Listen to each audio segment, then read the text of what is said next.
E hoje nós queremos ter tudo, nós temos esse direito. A gente quer ter filho, a gente quer ter a profissão que a gente ama, a gente quer realizar os sonhos. E isso é um grande desafio porque a sociedade ainda não nos apoia. O lado B de Brasília. Então, assim, o lado B é para falar do lado B da pessoa. Primeiro, eu gostaria, a senhora é muito conhecida em Goiânia, em Goiás, mas no Brasil a senhora vai se tornar conhecida agora como deputada federal. Eu queria que a senhora começasse falando como que a senhora entrou para a política. Seu pai já foi prefeito de Goiânia, a senhora foi você foi militante durante a sua vida estudantil. Conta para a gente como é que foi essa entrada para a política. Bom, primeiro agradecer a oportunidade de participar desse programa tão interessante e que é tão importante para as pessoas poderem conhecer mesmo os políticos como pessoa, como ser humano.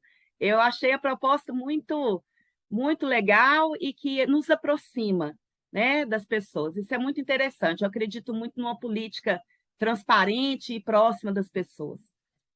Eu tenho muito orgulho da minha história, porque ela faz parte da história do Partido dos Trabalhadores aqui em Goiás, do movimento estudantil, né? Eu comecei a minha militância muito jovem, na Pastoral da Juventude, no grupo de jovens da igreja do bairro que eu cresci aqui, o Jardim Novo Mundo, um bairro é, de grandes vulnerabilidades sociais aqui em Goiânia, e onde aprendi, né, a questão da importância de saber a grande desigualdade social que a gente vive. Então, participei da Pastoral da Juventude por muitos anos, depois comecei a participar do movimento estudantil ainda secundarista, fiz parte aqui de todo o movimento pós-ditadura militar, que recomeçou a implantação dos grêmios estudantis com a Lei Aldo Arantes, que é um político de esquerda aqui de Goiás, que é muito meu amigo ainda hoje, participa da política aqui. Então, fiz parte desse movimento que foi histórico aqui em Goiânia. Nós tínhamos o prédio do movimento estudantil foi sequestrado pelos militares e se tornou um local de tortura para as pessoas presas e que depois desapareceram. Inclusive, aqui desapareceu o mais jovem militante político do Brasil, né? E nós, Marco Antônio Dias, um adolescente, por causa do Grêmio Estudantil. E nós conseguimos retomar esse espaço, foi justamente durante a minha participação. Na universidade, continuei participando do movimento estudantil, fui cara pintada aqui em Goiás, em Goiânia, líder das manifestações. E, ao terminar a universidade, né, eu continuei participando da militância e da mobilização pelos direitos da criança e adolescente, que vinham desde a Pastoral da Juventude, das mulheres, né, da educação, mas eu quis realizar um sonho de infância, que fazia parte dessa história também, que era ser policial, mas uma policial que defende as crianças e as mulheres. E eu consegui realizar esse sonho, né? São quase 23 anos que eu sou policial, então eu fiquei um tempo numa militância diferente, né? Principalmente nessa área de garantia de direitos das crianças, adolescentes e mulheres.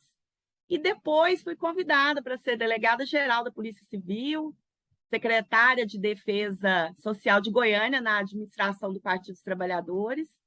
E aí me candidatei pela primeira vez em 2014, fui a mulher mais bem votada de Goiás, do Partido dos Trabalhadores também. Em 2018 fui reeleita e agora tive a alegria de ser eleita deputada federal do PT aqui de Goiás, a sexta mais votada do estado. E eu queria falar para a senhora que viu seu pai desde cedo envolvido com a política, a senhora sempre pensou que ia entrar para a política ou isso aconteceu mais depois de adulta, depois de já estar atuando na polícia e querer fazer essa diferença na vida das pessoas? Olha, participação política em algum termo, né? Então, assim, a participação política ela não é só ser candidata, né? A minha mãe, por exemplo, é militante como enfermeira, ela foi uma criadora do Conselho de Enfermagem em Goiás. Então, isso também é militância política, é participação política. Então, eu sempre achei que isso faz parte da nossa responsabilidade social, em algum nível, em algum termo. Então, participar do movimento estudantil, do movimento sindical, dos movimentos sociais, né? Tudo isso faz parte da vida em sociedade, da gente tentar dar alguma contribuição, para ter um mundo melhor, né? Então, eu sempre gostei, sempre me vi participando. Meu pai foi fundador do Partido dos Trabalhadores aqui em Goiás, e desde criança, 7, 8 anos, eu percorria todo o estado. E na época, Juliana, Goiás era junto com o Tocantins, então um estado imenso. E nós percorremos todo o estado, fundando o Partido dos Trabalhadores. Por isso eu sou uma mascote aqui do PT, porque todo mundo me conhece desde criança, né? Sou uma segunda geração. E então eu sempre gostei, sempre participei. O meu pai, ele nunca impôs isso a nós, tanto que meus irmãos, eles gostam de política e tudo, mas tem uma prioridade para a vida profissional. E realmente eu sempre senti esse chamado da participação pública, e dos movimentos sociais.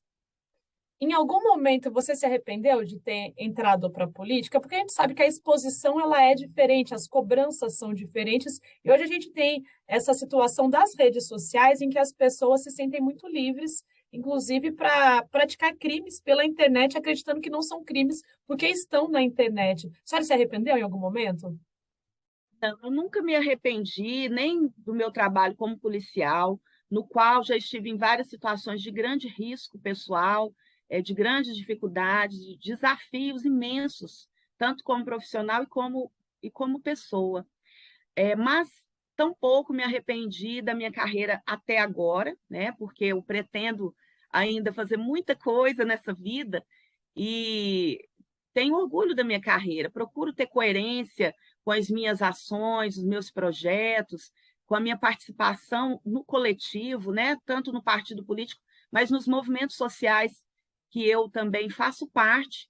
Hoje, inclusive, nós temos uma grande ação em Goiás, que é uma sessão solene em homenagem às pessoas que lutam contra o racismo, contra a desigualdade racial, contra o preconceito. Então, uma grande ação que homenageia líderes de todo o estado. Essa é uma causa que muito me apaixona e que eu sinto que é importante para todos nós que defendemos a democracia hoje, combater o racismo, inclusive institucional, nas forças de segurança. Esse é um desafio meu. E, na verdade, Juliana, não sei se você sabe, mas eu sofri grandes ataques nos últimos anos, não só nas redes sociais, mas também presencialmente, ameaças de morte com arma de fogo, agressões, em razão desse acirramento político que nós vivemos e de termos, infelizmente, pessoas que não sabem conviver na democracia com ideias diferentes, que hoje nós temos ocupando cargos importantes na política. Então, ressalto, né, que por muitas vezes, como delegada de polícia, eu fui ameaçada de morte, por muitas vezes. Mas pela primeira vez na minha vida, as minhas filhas foram ameaçadas de morte por causa da política. Uma pessoa que disse não aceitar que uma delegada de polícia pudesse ser de esquerda, e por isso eu e minhas filhas merecíamos morrer. Isso, é claro que eu não fiquei com medo, eu denunciei, essa pessoa foi presa, ainda o processo está em andamento, busquei mais ações de proteção à vida das minhas filhas, à minha família. No entanto, me chamou a atenção a gravidade desse posicionamento, né, de uma pessoa ameaçar crianças, uma criança de menos de 2 anos de idade, de morte. Uma pessoa que você não conhece, por ódio político. Isso chama atenção, foi só um dos episódios, mas eles só me fazem realmente ter mais força, mais coragem para a gente mudar a situação e aprofundar a democracia no país, onde as pessoas possam emitir suas opiniões, manifestar o seu pensamento, sem serem agredidas e ameaçadas. A senhora falou sobre essa ação importante contra o racismo e falou sobre essas questões aí, que a senhora sofreu preconceito por ser uma pessoa de esquerda dentro da polícia. A senhora já sofreu ações de preconceito por ser uma mulher? E é uma mulher na polícia, uma mulher na política. Isso também a gente vê muito. As mulheres são a maioria da população, assim como os negros e pardos são, e ainda assim sofrem de preconceito. Exatamente. Na verdade, essa questão do machismo é um desafio cotidiano para mim. Tanto na polícia, uma profissão que em toda a história da humanidade, né, na sua grande maioria, quase 100% até agora, foi exclusivamente masculina, onde as pessoas ainda confundem muito o trabalho policial com a força física, com a virilidade, e é justamente isso que a gente procura e precisa provar todos os dias. Competência, coragem, inteligência, capacidade. Isso faz parte do meu cotidiano, né, como policial, delegado de polícia, e de todas nós mulheres que atuamos em várias profissões. Eu acredito que no jornalismo não é diferente, né, Juliana? Porque, inclusive, tivemos vários episódios de assédio a trabalhadoras da comunicação, e eu, inclusive, apresentei o projeto de lei do combate ao assédio. São vários projetos. Um é combate ao assédio contra as mulheres no trabalho e nos ambientes esportivos, porque nós tivemos aqui uma jornalista que foi atacada num evento esportivo, assim como as demais trabalhadoras são constantemente. Mas na polícia isso é muito forte, porque as pessoas, não só os profissionais, como também a própria população, muitas vezes não acredita na nossa capacidade nesse ambiente que é agressivo, que é violento. Mas eu acredito que nós temos provado essa capacidade e hoje a população nos vê com um olhar de admiração, né, pelo nosso esforço e também pela competência que nós temos demonstrado na atuação. Na política não é diferente, é um grande desafio. Neste ano, 2022, nós tivemos avanços, inclusive aqui em Goiás, dobramos as bancadas, tanto estadual como federal, mas é uma grande luta. A violência política de gênero é uma realidade cotidiana. Eu acredito que em todo o Brasil tenho acompanhado muitas mulheres que são agredidas, às vezes não só agressão, Juliana, mas a famílias que não aceitam, comunidades que não apoiam, e então tudo isso é muito difícil para nós. Mas nós precisamos nos empenhar, porque é na política que são tomadas as decisões que têm poder sobre a nossa vida. Né? Hoje nós estamos lutando pela maior causa de morte das mulheres no Brasil, que é o câncer de mama, e muitas mulheres não têm acesso. Eu estou levantando aqui, as mulheres encarceradas não têm acesso, as mulheres do campo têm um acesso restrito, as mulheres da periferia. Com a pandemia, isso foi agravado, e muitas mulheres estão morrendo porque não têm acesso à nossa única forma de salvar a nossa vida, que é a prevenção. Então, essa é uma luta que se constrói na política, porque são recursos do orçamento para a saúde pública. Então, nós temos que estar na política para combater a violência contra as mulheres, porque é na política que se define qual recurso que vai para as delegacias da mulher, para as patrulhas Maria da Penha, né, para os abrigos, enfim, todas as áreas, as políticas públicas para a igualdade no trabalho, né, de salário, de condições, para a gente ter CEMEI, não sei como é que fala aí onde você mora, mas aqui em Goiânia a creche chama CEMEI, porque ela é um centro integrado de atividades, para que as mulheres possam trabalhar, né, e saber que seus filhos estão seguros. Tudo isso se define na política, e por isso a gente tem que estar na política, apesar de todas as dificuldades.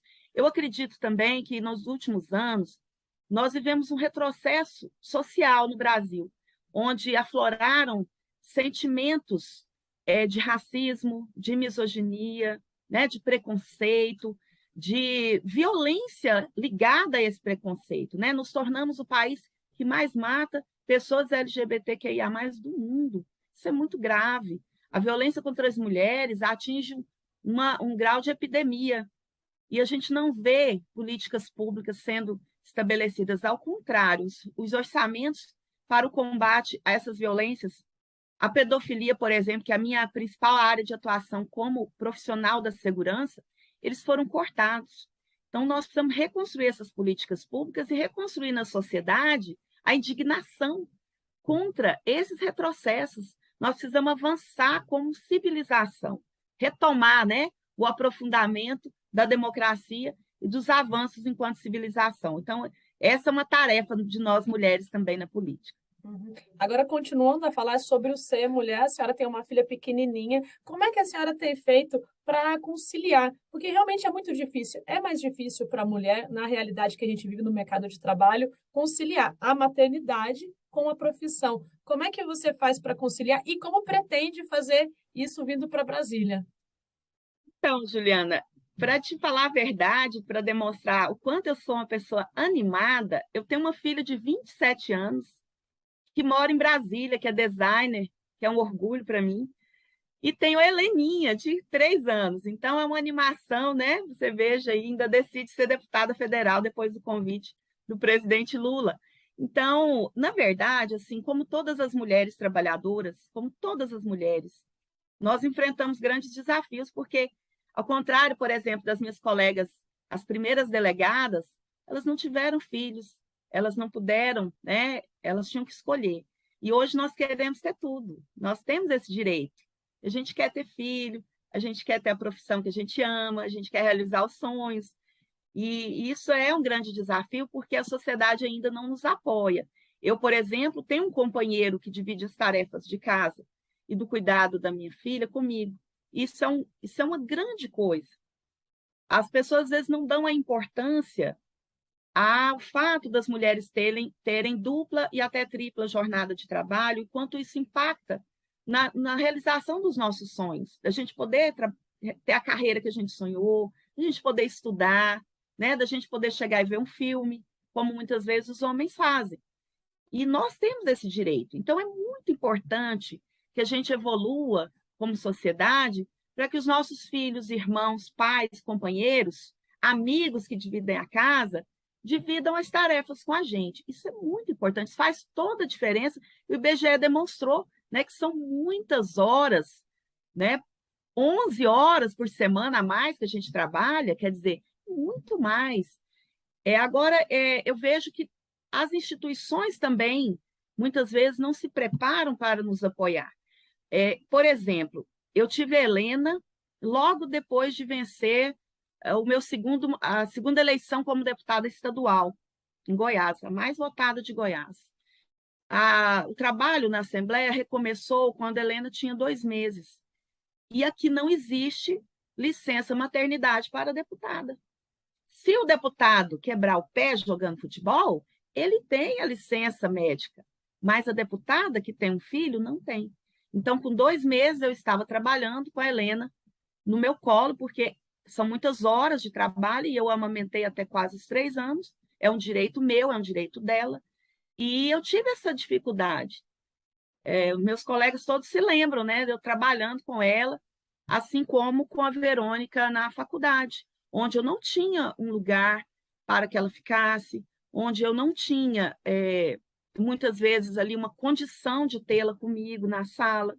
Hoje nós temos escolas e faculdades que proíbem a mãe levar seu filho. Eu fiz um projeto nesse sentido, que esse é um direito da mãe e da criança, se ela não tem outra forma, que ela não perca o acesso à educação por ser mãe.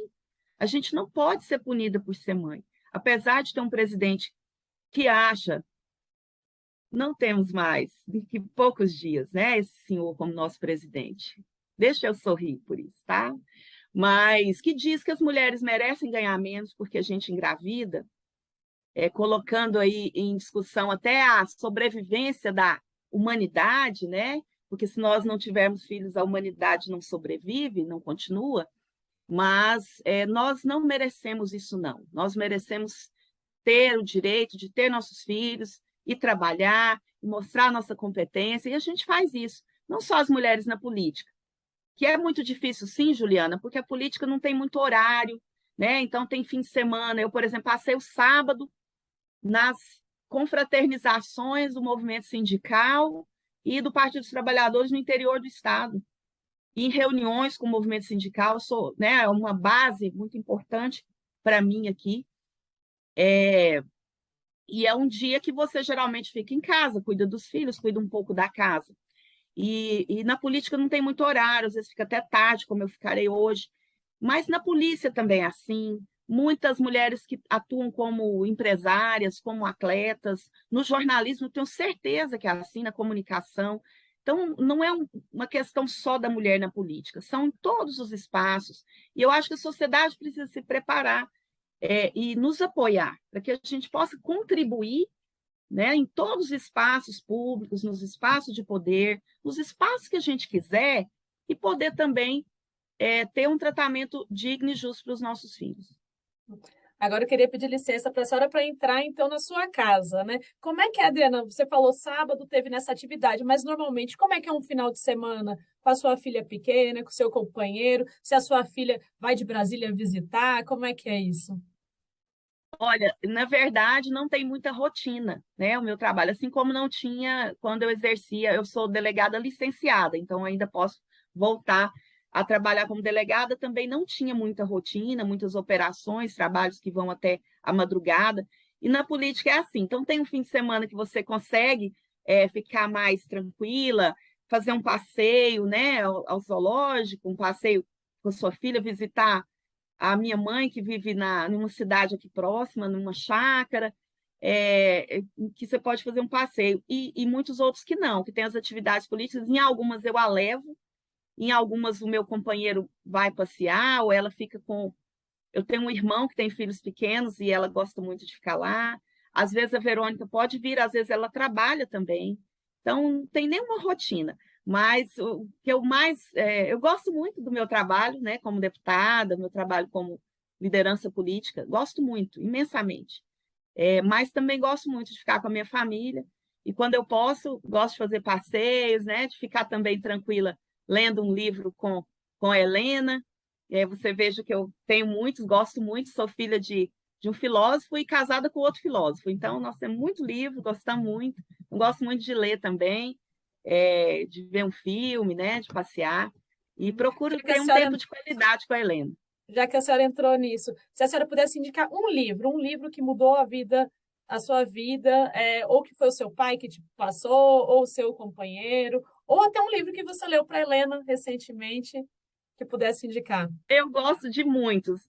Na verdade, Juliana, eu sempre gostei tanto de livros que eu me aventurei, quando estava na faculdade, a montar uma loja de livros usados. Se chamava Nostalgia. Então, montei aqui na Avenida Universitária, que fica ali, não sei se você conhece aqui, né, que fica próxima às universidades, a Catedral de Goiânia, que é uma avenida muito ligada ao meio universitário, e ali eu montei a minha loja. Mas aconteceu algo incrível. Eu fali porque eu não queria que ninguém comprasse nenhum livro. Quando alguém olhava um livro, eu falava, ai, tomara que não compre, eu adoro esse.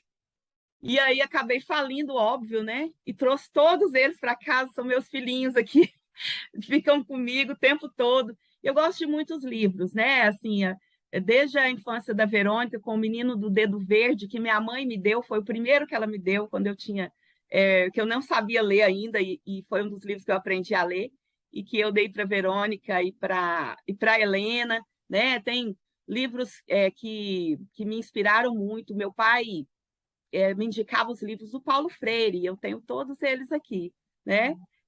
Da Marilena Chauí, e então são muitos livros, mas é óbvio, como eu sou delegada, a minha preferência são os livros policiais. Isso tá? Quando as minhas amigas liam Poliana Moça, eu li a Agatha Christie, eu tenho toda a coleção, não só dos livros publicados no Brasil, porque adoro a Agatha Christie e adoro Stephen King e esses livros.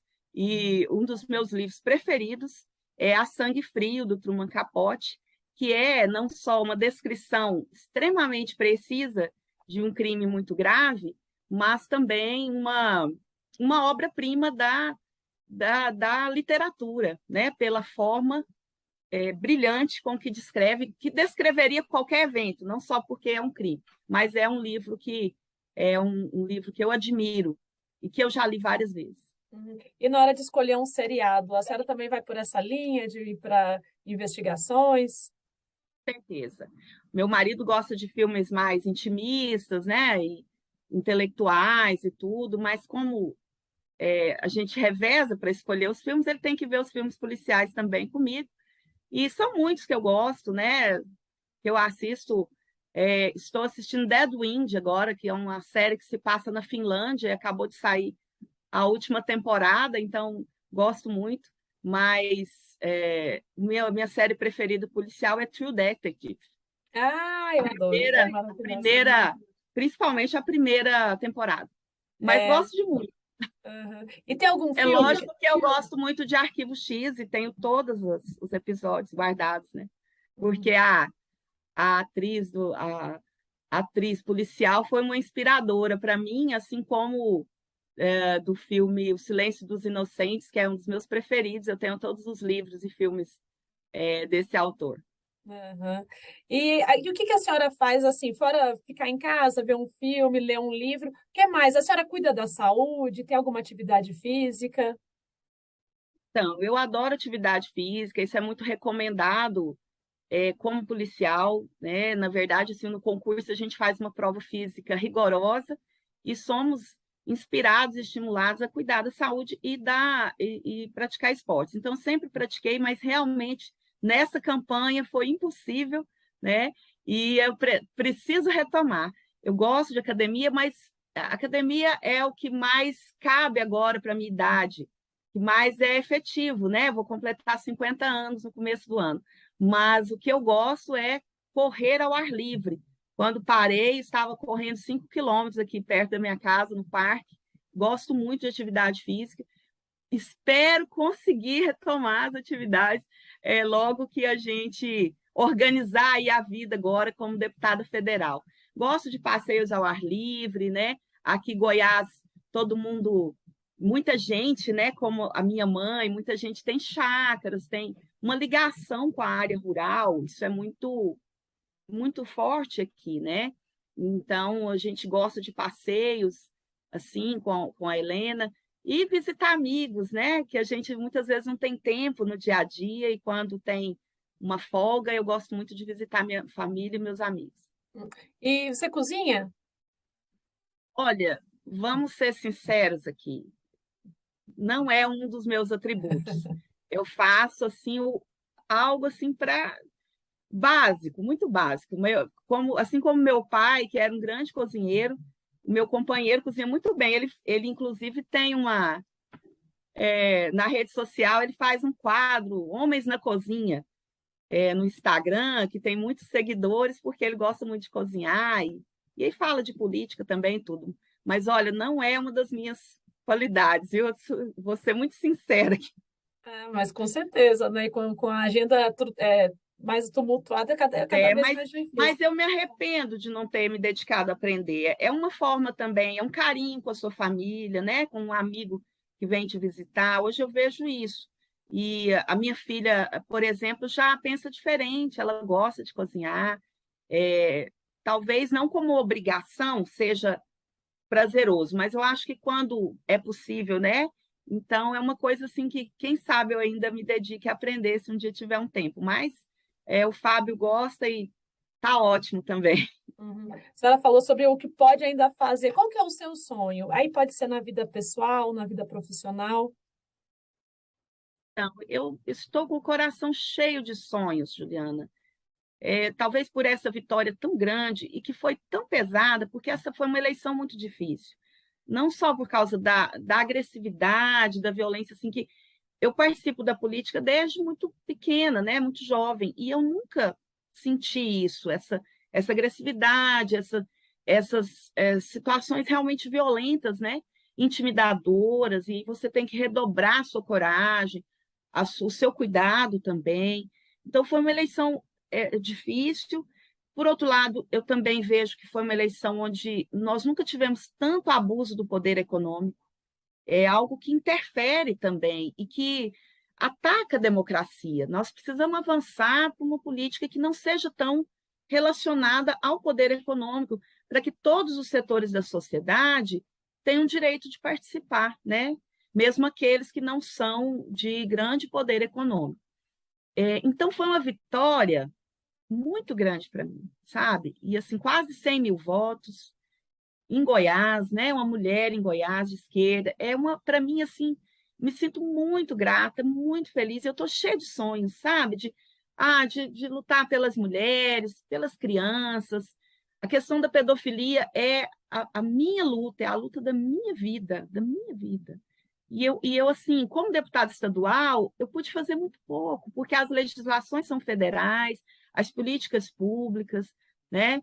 Eu participei, por exemplo, da redação da lei que combate a pedofilia na internet, como chefe da DPCA de Goiás, assim como muitas outras pessoas participaram, e a gente precisa realmente que isso seja efetivo, né? Que a gente consiga combater. O Brasil é um dos países que mais tem pedofilia na internet. Isso coloca as nossas crianças em grave risco, grave risco. Então, eu estou assim, cheia de sonhos, tanto como deputada federal, mas também no futuro, né? Da gente poder ter um lugar melhor para as minhas filhas viverem, para as filhas de todas nós, para as mulheres brasileiras, né? Um lugar mais democrático, um lugar mais seguro para nós, né? Para a gente nascer mulher no Brasil. Então, assim, são muitos sonhos. E que eles se relacionam com a minha vida pessoal também, sempre, né? Então, eu quero poder continuar participando da política, mas continuar cuidando da minha família, né? Ter a minha família ao meu lado, que participa muito da política. Minha mãe é presidenta do PT de Bela Vista de Goiás, adora participar, fez campanha para o Lula.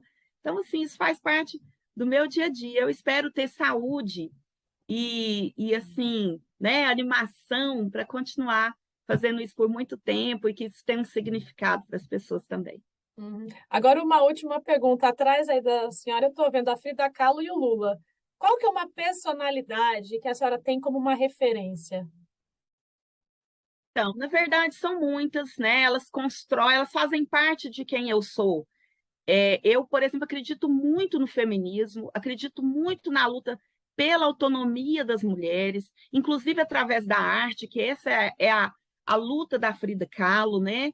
Porque ela, através da arte, que ela nos diz, né? Procurar o amor, procurar ser feliz, procurar a liberdade. Então, ela é muito importante para mim. Quem me conhece sabe o quanto ela faz parte da minha inspiração, porque eu realmente sou feminista, acredito no feminismo, acredito nessa igualdade que a gente tem que buscar. Assim como meu pai, eu acredito, o presidente Lula é uma grande inspiração para mim, porque são políticos que têm esse olhar pelos que mais precisam, pelas pessoas mais vulneráveis, e esse é um motivo de eu participar da política, sabe? Porque eu acredito que a política pode transformar a vida das pessoas, né? E é para isso que eu participo. Então, tem muitas pessoas que me inspiram, essas são as principais, né? Anteontem foram 8 anos da morte do meu pai, por isso que eu estou meio emocionada também, porque a gente acaba pensando um pouco mais nele, né? Mas que sempre está presente comigo. Ele foi considerado o melhor prefeito da história de Goiânia e principalmente é lembrado por projetos sociais. Na área da infância, fez um dos maiores projetos sociais do mundo, ele foi premiado na ONU. Então, isso tudo também me inspira e faz parte da minha formação. A família, né? Muito importante. Obrigada, viu? Deputada, delegada, mãe, ativista, feminista, por ter participado do Lado B de Brasília. Eu que agradeço, Juliana, parabéns por essa proposta diferente, interessante, e que, como eu disse, não é uma questão de curiosidade. Acho que é uma questão importante das pessoas nos conhecerem, elas têm esse direito, saber a nossa posição sobre os grandes temas e os pequenos temas também, né? E nos conhecer um pouco mais. Acho que nós vamos ter uma política melhor quando for mais transparente e mais próxima de verdade das pessoas. Precisamos unir o país, precisamos pacificar o nosso país, retomar o uso, né, das cores nacionais e dos símbolos por todo mundo, quem é de direita, quem é de esquerda também gosta. Eu sou policial, eu amo a nossa bandeira, eu sirvo ao meu país, né? Eu tenho esse direito também.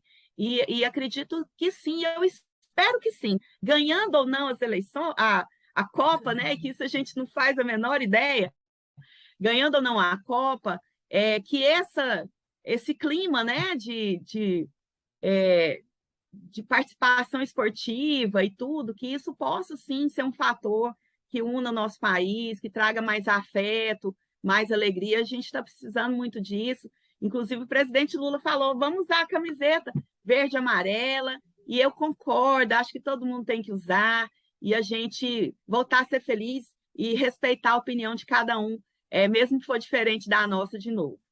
Sobretudo se for diferente, né? Respeitar a democracia é isso, Aí, conviver e aí que respeitar. é importante, né? Bom, obrigada mais uma vez, então, e até breve. Até breve, Juliana, eu estou à disposição, tá? E um grande abraço, espero que você possa acompanhar o nosso trabalho aí no Congresso. Com certeza.